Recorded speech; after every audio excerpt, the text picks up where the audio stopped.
Karen rushed home from the farm and immediately began tidying up the house. She made pies, started soup on the stove, and shook out blankets and rugs in the yard, causing a lot of dust to fly around. Her neighbour, Mrs. Carner, peeked through the fence and asked curiously, "Hello, Karen. Why are you cleaning so thoroughly? Is there an important event coming up?" Karen wiped the sweat from her forehead and replied, "Oh, Mrs. Carner, there is. My daughter called, and she's coming home today with her city beau to introduce him to me, and he's not just any guy. Neil is from a wealthy family, so I've been busy since early in the morning." The elderly neighbour just clicked her tongue and said, "Congratulations, well done, Sandy, for catching yourself a prince. So you'll be a big shot now, huh? Be careful not to get too full of yourself." Karen sighed. "Oh, what if this groom doesn't like something?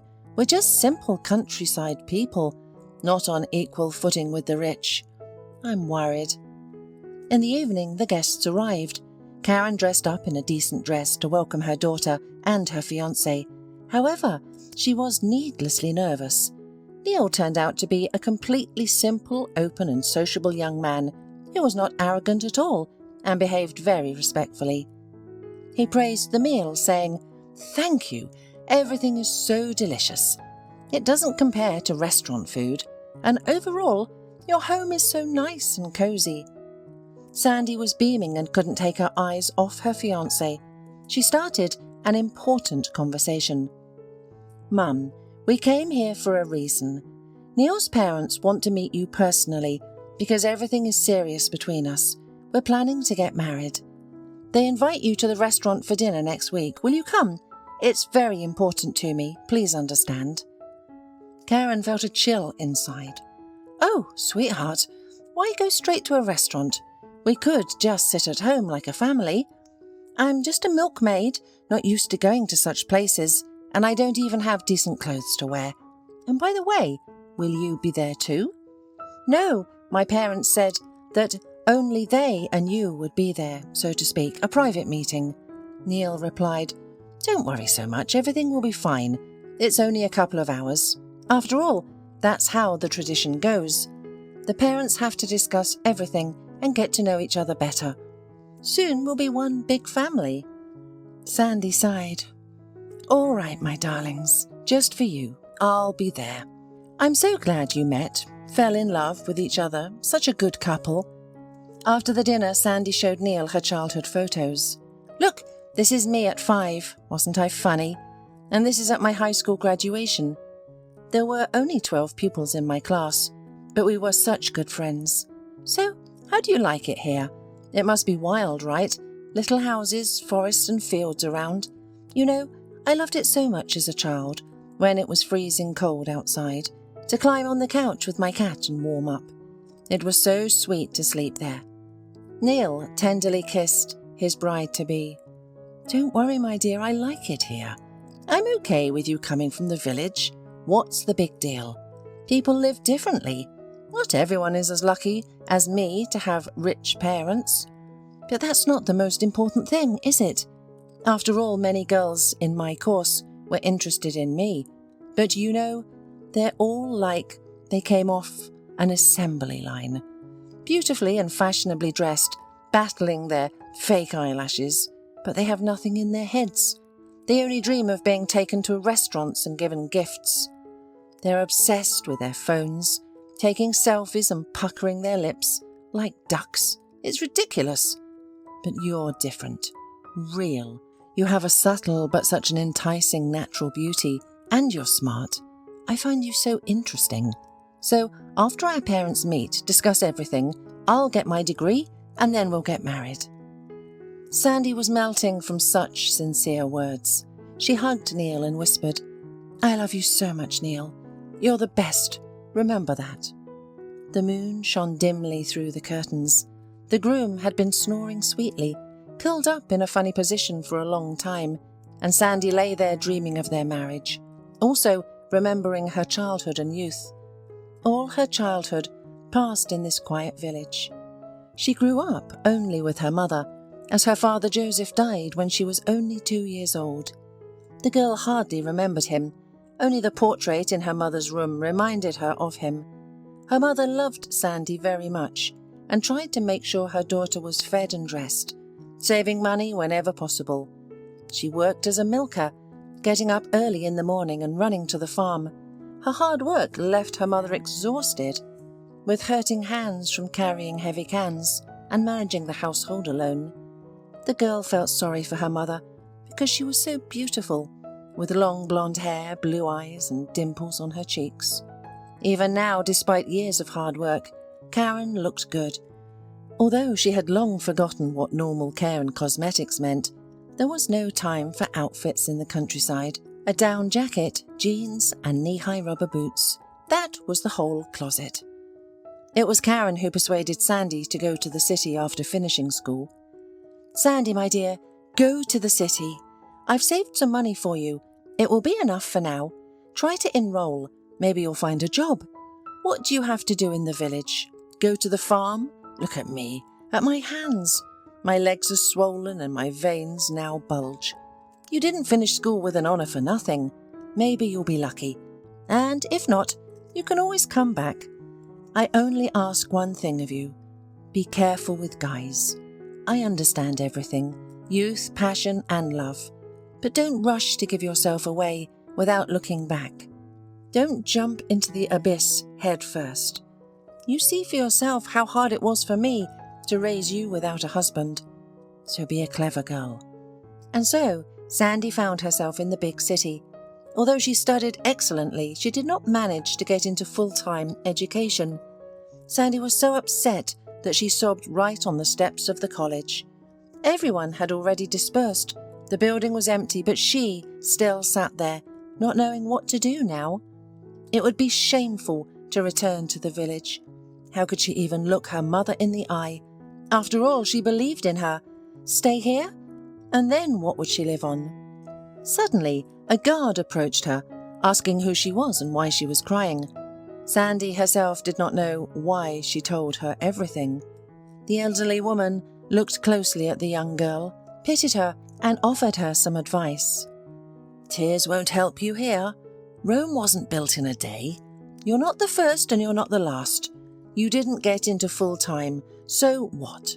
Go to distance learning. It's better than nothing. I heard that a place in the library opened up. I'll ask for sure tomorrow. If it works out, I'll arrange for you to be there. They pay a little, but you'll live somehow, and the work is clean. Just be careful. If I vouch for you, don't let me down. Don't skip work. Work conscientiously." Sandy even brightened up. "Oh, thank you, I agree. Don't think I'm like that. I'm a villager. My mummy raised me strictly. I'll try not to disappoint you. You came up with such a great idea. I didn't even think of a distance learning. I'll go apply for documents tomorrow." Sandy settled down slowly in the city, working diligently in the library. She even liked it because she had loved reading since she was little. Her studies were also going well, and she was nearing her diploma. It was here at her workplace that she met Neil. This guy with stylish, expensive glasses came over here to study, took a lot of literature, and studied everything from cover to cover. At first, they simply spoke politely, then became friends, and then, one day, Neil stayed up late to escort Sandy home. They didn't have to walk far, as the dormitory was nearby. Sandy smiled and said, "Thank you for walking me home. I'm not inviting you in for tea. We have a strict watchman who doesn't like strangers wandering around." Neil suddenly took her hand and said, "Sandy, I really like you. Can I take you on a date? Tomorrow at around 8 o'clock. Sandy was happy, agreed. "But don't do anything foolish. Don't think that just because I'm from the village, I don't know what morals are here now." Neil laughed and put his hand to his temple. "Yes, my general, no foolishness. Just movies and ice cream. Sound good?" So they started dating, and there were kisses and walks under the moon. Neil took Sandy to a restaurant a few times, but she didn't like it there. It was beautiful, delicious, and had great music, but it wasn't cozy. She preferred walking along the embankment, feeding ducks and enjoying nature. The most unforgettable experience for the girl was the boat ride. She was in delight. her emotions overflowing. Meanwhile, Neil's parents became furious and disapproved of his relationship with a village girl. They believed that such girls only looked for rich fools to marry and settle down in the capital. Neil brought Sandy to his parents' luxurious house several times. But every time, his mother Faith looked at Sandy as if she wanted to incinerate her, pursing her already thin lips, so the girl hurried to leave this inhospitable home as quickly as possible. His father, George, even quarrelled with Neil, trying to explain the obvious truths to him. "Son, I saw your Sandy. What did you find in her? She's just a grey mouse, no shine, no glamour, and she's from the backwoods. Why are you hurrying to marry her? How will you support a family? And where will you even live? In her dormitory? Or will you drag her here? Your mother won't survive that. Just have fun with her for now, but nothing more, and then we'll see." Such clashes occurred more and more frequently, and Neil put the issue on the line. If they didn't stop bothering him, he would leave home. This option also did not suit his parents, as their son was the only one and beloved, and they could not lose him. And then his mother came up with a very wicked and cunning plan. Sandy's mother didn't know anything about sneaky intrigues and was preparing for a formal meeting with the future groom's parents. She asked the wife of the chairman for a beautiful dress and spent the whole night with curlers that had been lying around unused for about 20 years. Her friend did a beautiful hairstyle and light makeup and gave her pumps and a fashionable purse for the evening.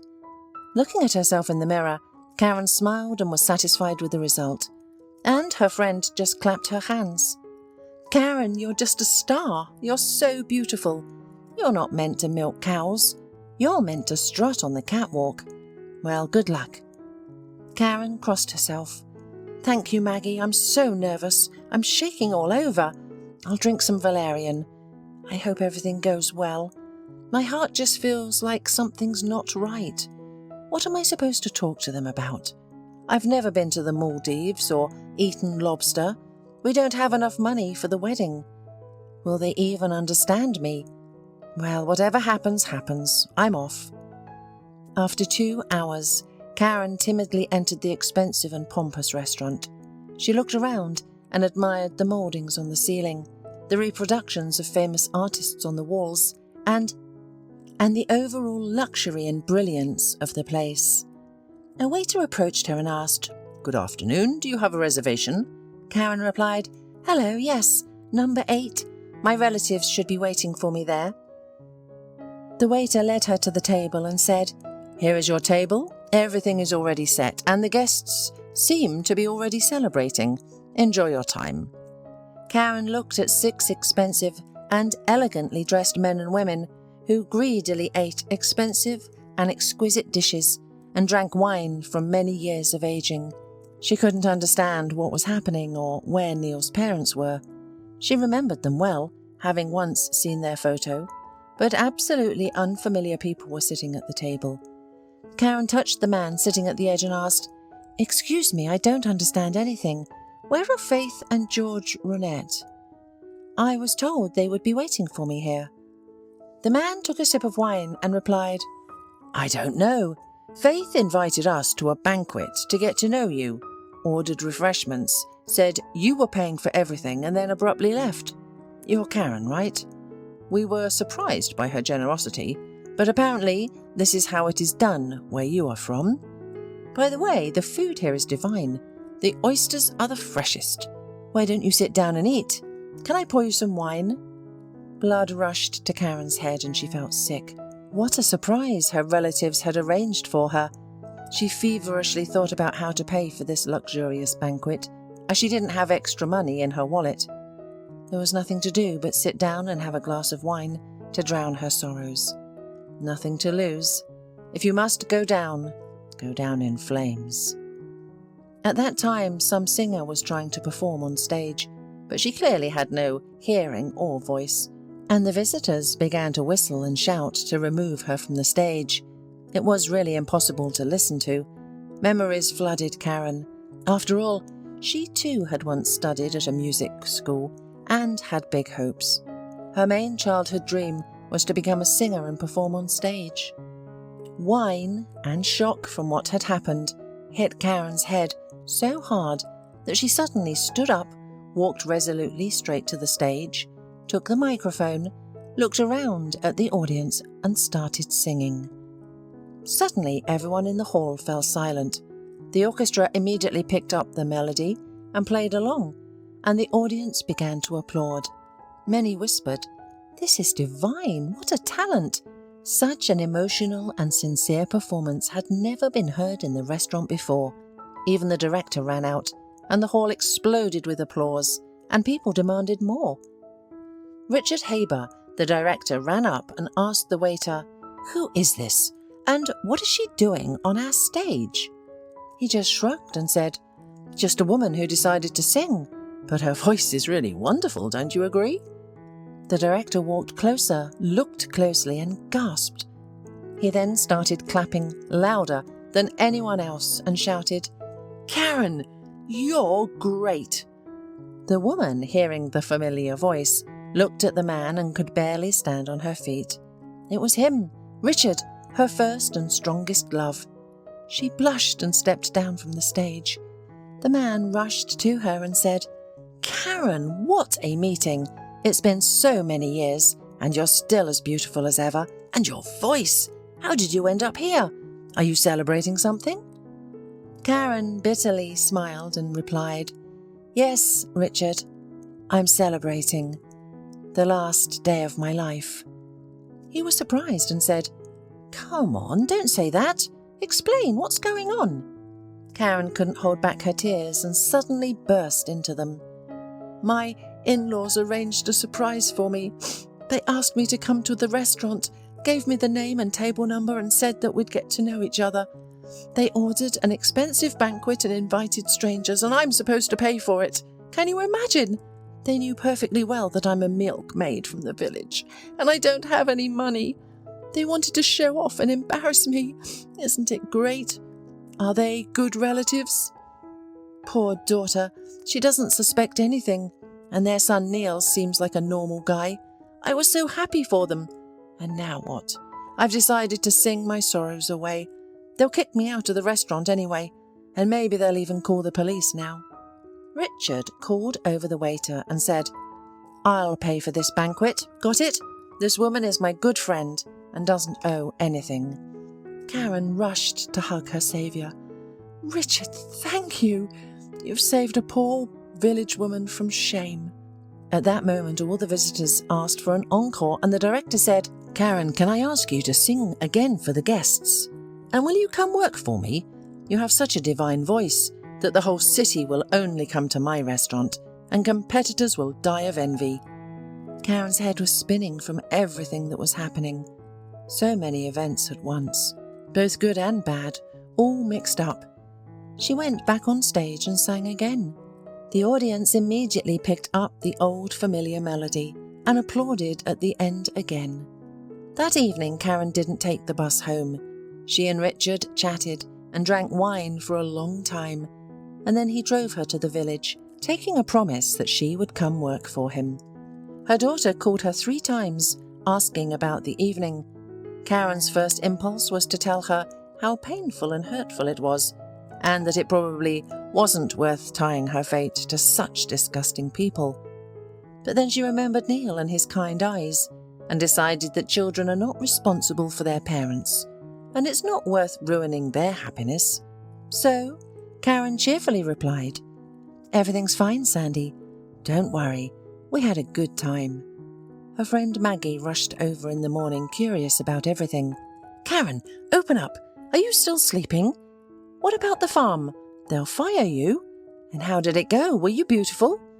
Karen smiled blissfully. "Maggie, if I tell you everything, you'll never believe it. You know who I met? My first love of my life, Richard.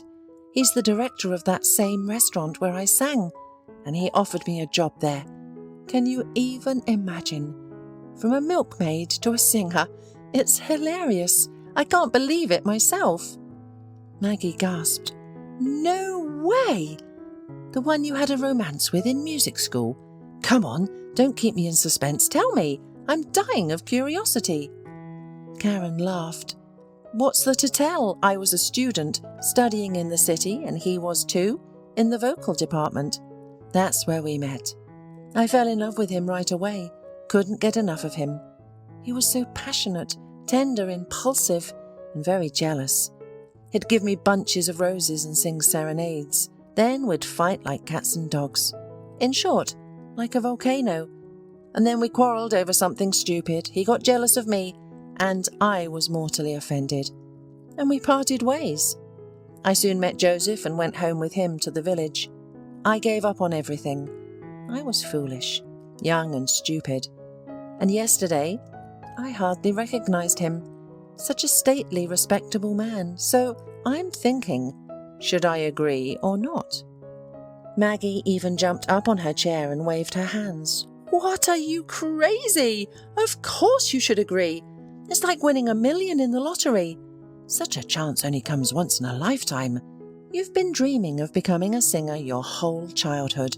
You've been obsessed with it. So here it is. Your dream is coming true.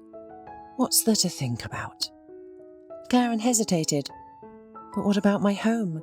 What about the farm? I'm used to it here. It's all mine. It's all home." Maggie reassured Karen, saying, "Don't worry, I'll take care of your house. I'll take your chickens to my place and also your dog. Go and don't even think about anything. Remember what you told your daughter Sandy. You can always come back." Karen decided to take a risk and moved to the city. Richard rented a cosy apartment for her near the restaurant and said firmly, "So, Karen, tomorrow you have your first working day, or rather evening, and today we are going to create an image for you. I see you don't have many dresses." Karen blushed and said, "What kind of dresses do I need in the village? I've already forgotten what they are, but I haven't earned enough money for dresses yet." Richard waved his hand and said, "Here you go. Consider this an advance. You are now the face of the restaurant. Its business card, so to speak, will keep up to a high standard." Karen realized that he was right. She needed to tidy herself up. Otherwise, it would be embarrassing to show herself in public. Richard took her first to a beauty salon and then to a boutique with fashionable clothes. Karen had never experienced such pleasure before. When the master's soft hands did facial treatments and massage for her, followed by a manicure, she was overjoyed. Then they refreshed her hair, and after 2 hours she came out an entirely different person. Richard even whistled and said, "Wow, Karen, you're irresistible. Really, I can imagine what it will be like when we dress you up." Karen was melting from such compliments. She didn't even recognize herself. Where did the worn-out dairymaid go? Now a beautiful, well-groomed lady looked at herself in the mirror. The first evening at the restaurant went great. The clients were delighted with the new singer. Her melodious voice and beautiful love songs set the mood for romance and added positive emotions. Sandy, upon hearing the news, was also happy for her mother. Finally, she would rest and really do what she loves. Richard fell in love with Karen more and more every day and started staying at work just to be with her for a little longer. But he still couldn't confess his feelings, as he had been married for a long time. Back then, after the painful breakup with Karen in his youth, his parents persuaded him to marry a wealthy heiress, Felicity. She was obsessed with money, knew her worth, and had a terribly capricious character. At first, family life seemed to be going well, but Richard dreamed of children, and Felicity refused to get pregnant. She took great care to prevent it and didn't want to ruin her impeccable figure. Over the years, they grew further apart, and his wife began drinking more and more. At first, it was harmless cocktails with friends, champagne and wine, but then more and more. In a drunken state, she behaved simply outrageously, causing wild scenes of jealousy and scandal. Richard often tried to appeal to her conscience. She seemed to come to her senses, but it didn't last long. Felicity led an idle lifestyle. She did nothing but hang out at social events and with friends. She blamed her husband for not paying enough attention to her and not being home often enough. Richard had long wanted to divorce her, but he still postponed it, realizing that she would definitely sink to the bottom. But now that he had met Karen, he couldn't bear to look at his wife, who had become a dull alcoholic. Karen's career was on the rise. She was making decent money, but she still didn't spend much on herself, saving it for her daughter's wedding. She wanted to contribute to the festive banquet so that she and her daughter wouldn't be seen as beggars. Sandy and Neil were doing fine too. The young man received his diploma, found a job, and they were preparing for the wedding with all their might. Only Faith was furious. Her insidious plan didn't work. She couldn't understand how this country woman managed to come up with so much money to pay for the expensive banquet in full. The woman fumed.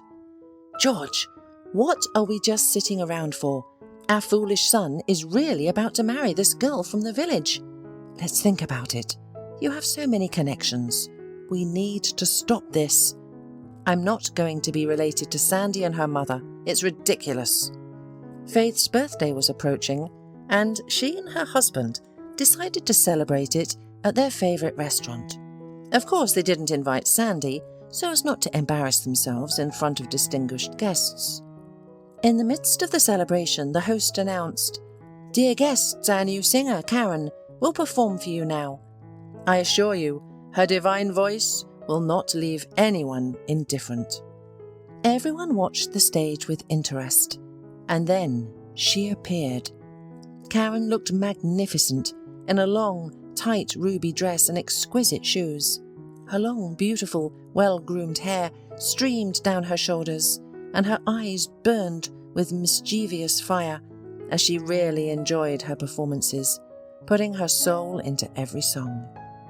Karen sang a beautiful song about love and loyalty, and Faith looked at her in amazement. Recognizing the new singer as the familiar milkmaid, she was literally overwhelmed with waves of hatred and envy. There was only one thought in her head. How could this uncultured country bumpkin make it big? But that wasn't all. Karen recognized Faith and her husband and decided to give them a surprise in return. It was impossible to resist.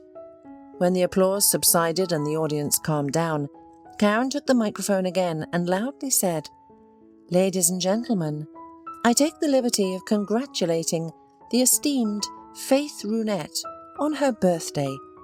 I have heard about her kind and responsive character, and she is truly an excellent person. Be happy. Your good deeds will surely be rewarded in full." Everyone applauded, suspected nothing, and only Faith herself blushed like a boiled crab, perfectly sensing the mockery. She wanted to grab that impudent woman by the hair right then and there, but she couldn't do that. There were respectable people all around, and she had to say thank you and applaud too. Faith drank one glass after another nervously, watching Karen's performance. She noticed that the restaurant manager personally handed her a gorgeous bouquet of roses and looked at her heartfelt. Faith seethed inwardly. "Ah, now I get it. So this is our good wizard. She probably managed to sleep with the director to avoid paying for the banquet, and she even got a job for herself in the process. She's quick, just like her daughter. Never mind. I'll tell Felicity Haber about her husband's adventures on the side and his new passion, and let's see how she pulls her hair out. And I'll explain to my son that the apple doesn't fall far from the tree, and his Sandy is just like her mother. It's a pity he hasn't realized it yet." The next day, Faith arranged to meet Felicity at a cafe. Knowing her passion for alcohol, she ordered strong wine and began a heartfelt conversation after drinking a glass. "You see, Felicity, I really respect you, and I couldn't help but warn you. Everyone in society knows about your husband having a mistress. It's a new singer from his restaurant, some Karen. I saw her, nothing special, and her voice is quite mediocre. I don't know where your Richard found her, honestly. Sorry for saying this to you, but you should act before it's too late. I've been married for a long time myself, and it hurts me to see such a strong and happy family like yours potentially falling apart because of some rural gold digger." Felicity's face changed and she turned pale as a sheet. "Is that true? What a scoundrel! I was wondering why he's hiding his eyes from me. So that's what it's about. Thank you, Faith, for your female solidarity. I'm going to give this social climber a piece of my mind right now. She won't want to steal any other woman's husbands from the family for a long time to come." Felicity got up decisively, paid the bill, and left with an unsteady gait. Faith kept enjoying her meal alone and felt satisfied with herself. Karen's done for now. After all, many knew about Felicity's scandalous nature. That evening, Karen was preparing for her performance in the utility room when Felicity, drunk and furious, burst in on her. Felicity's eyes burned with a mad, unhealthy fire. She pounced on Karen from behind, not giving her a chance to react, and started shouting. "You peasant trash! Did you decide to steal my husband from my family? You're a bedwarmer. Richard and I have been married all our lives, and then you showed up. Now he doesn't even look at me. He doesn't even come home. So here's what. Get out of town and go back to your backwater right now. Otherwise, I'll pull out all your hair, or do something worse. Do you understand me? Richard is mine forever. Is that clear to you?" Karen fought back and shouted, "Help! You're crazy. I'm not sleeping with your husband. We're just old friends. He offered me a job, that's all. Don't believe me. Ask him yourself. I have no reason to lie." But Felicity, enraged, couldn't be stopped. She spewed obscenities and screamed throughout the restaurant. The frightened waiter rushed in at the sound of the commotion and barely managed to separate the women. He knew the director's wife had a temper and had witnessed similar scenes before, so he tried to calm her down and lead her away. Karen cried. She had been humiliated and disgraced. They mixed her up with dirt. No, she wouldn't stay here for another minute. The woman cancelled her performance, ran to her apartment, frantically packed her suitcase, leaving behind everything that Richard had bought for her, and left home on the first train. When her sleepy friend Maggie opened the door late at night and saw Karen crying, she was stunned. "Karen, what's wrong? What happened?" The woman wept and, between sobs, said, "That's it, Maggie. I've had it. I don't want anything. Give me the keys. Tomorrow I'm going back to the farm. They humiliated me and called me a bedwarmer, and I never even thought of such a thing. I feel so bad." Maggie understood that she had to calm down her friend. She forced her inside, got out some sherry liqueur, poured shots and ordered, "Come on, drink up, and cry as much as you want afterward. Maybe it'll make you feel better. It always helps me in tough minutes." They sat in the kitchen for a long time, with Karen pouring out her heart, gradually becoming drunk and calming down. Curious, Maggie asked, "Karen, you still love him, don't you? I mean, that's why you were so upset." Karen nodded in agreement. "Of course I love him, Maggie. It's so much that my heart aches. Blood runs cold in my veins. But it's too late now. Richard is married, and that harpy won't let him go. So I need to forget him, to rip him out of my heart. But how? Tell me, how can I order myself to forget him, when I still remember his touch after all these years? And Sandy is his daughter. Do you understand? He's her father." Maggie was shocked. "What? You never told me that. I thought she was Joseph's daughter." Karen burst into tears again. "Everyone thought so, and so does our daughter. No one alive knew about it. When Richard and I broke up, I only realised a month later that I was pregnant. I was scared to death, and then Joseph started courting me. But then I found a way out. I chickened out. I didn't tell him anything, and then I started living with him. He was a good man, and he loved me. He was overjoyed when he found out I was pregnant. He loved Sandy and adored her, and I could never bring myself to tell him she wasn't his. That's how it is." Maggie whistled. "Wow, what a story. So what are you going to do? Joseph's been gone for a long time. Tell Richard about his daughter? He has a right to know." Karen waved her hand. "Why, it's been so many years. He's had his own family. And how will I explain it all to our daughter? No, Maggie, I don't want anything. I'll live as I have been, and that's the end of it. I wasn't meant to be a singer. It seems it wasn't my destiny." Richard was just as shocked when the waiter told him about Felicity's wild scandal and her visit to Karen. He reported that she had run away from the restaurant in tears and no one had seen her since. To Richard, it seemed like his heart had stopped beating at that moment. He couldn't even imagine losing Karen. She had become the meaning of his life, his second breath. The man immediately rushed to the rented apartment. It was open. The keys were on the shelf in the hallway and all the things were neatly folded on the couch. But Karen was nowhere to be found. Fool! Idiot! It's my fault for everything. I should have talked to Karen long ago, confessed my love to her, and get divorced already. And know what? I can imagine how hurt Karen is, how angry she is with me. She's been so cruelly humiliated. Richard went home in a rage. Felicity, as usual, was drinking whiskey and lounging in the armchair. The TV was loud. The man walked into the living room without taking off his shoes, turned off the TV with the remote, and said sharply to his wife, "Felicity, I know everything. Why did you start this ugly scandal? You hurt an innocent person." The drunk woman laughed insolently. "This is just the beginning. If she appears near you again, I swear I'll tear her hair out. She'll know how to steal husbands from families." Richard became furious. "From family? Felicity, wake up! Where do you see a family? We've been living like neighbours for a long time. We don't even have anything to talk about. You have only one friend, a bottle. That's it. I've had enough. We're getting divorced." Felicity jumped up from the armchair but stumbled and fell awkwardly right on the floor. Richard sighed and helped her up. The woman screamed angrily. "Mark my words, I'll sue you for everything. You'll be left with nothing. You know who my father is? I won't let you get a divorce." Richard decisively replied, "I don't care.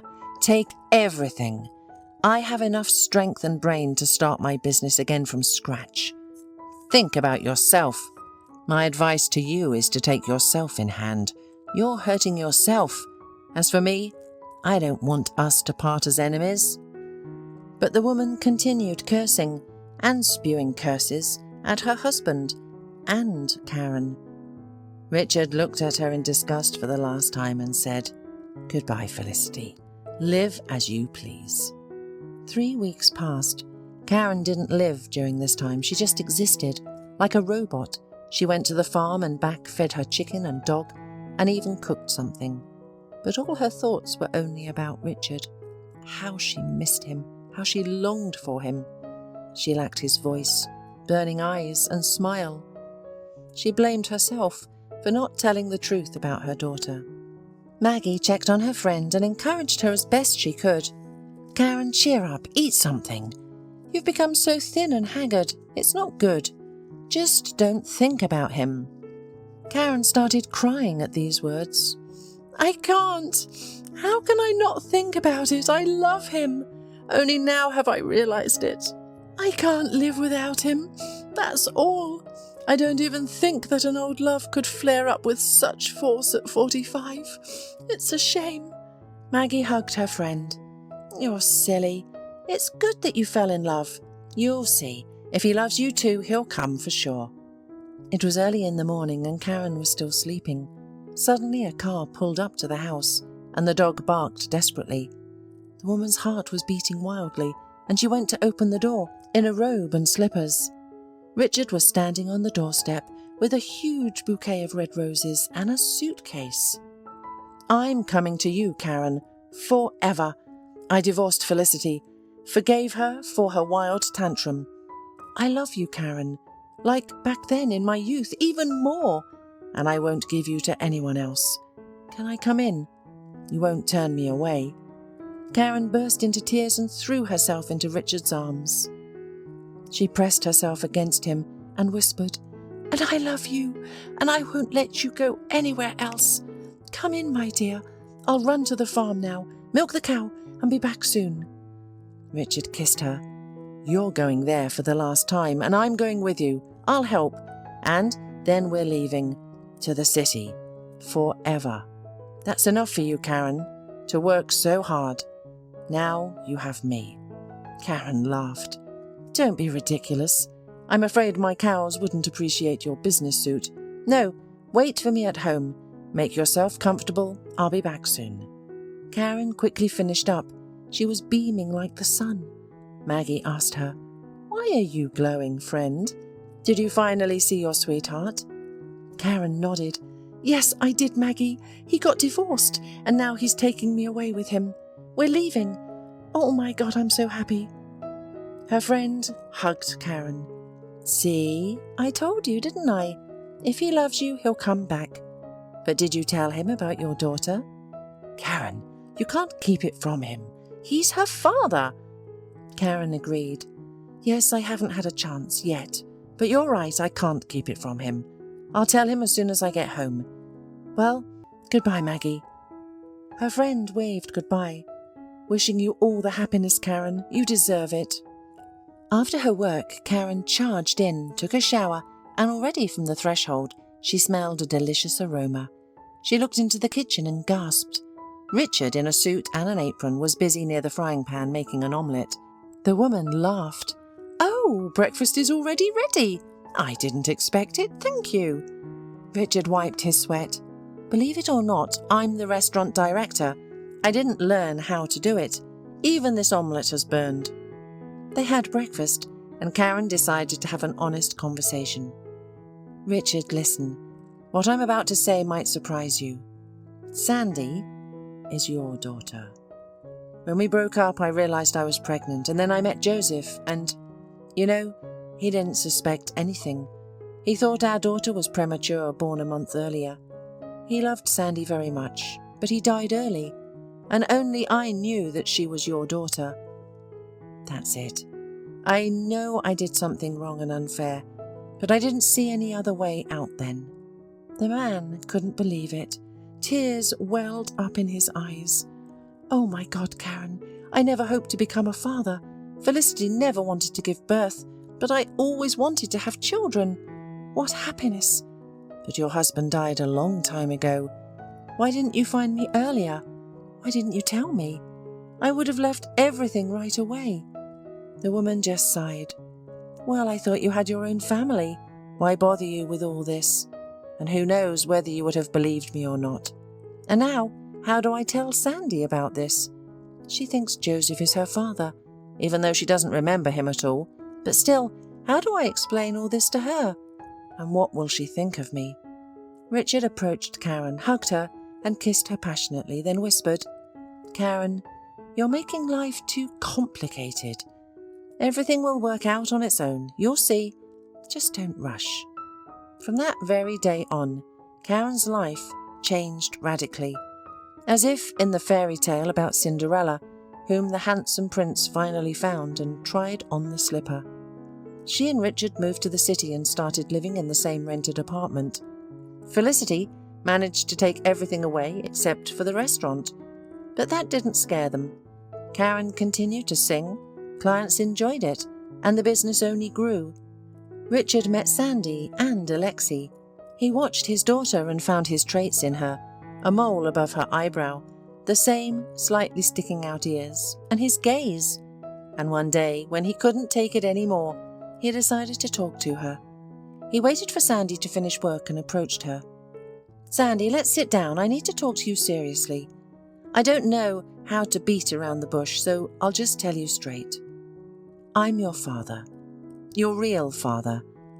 Don't think I'm a scoundrel or that I left you. No, I just recently found out about this secret from your mother."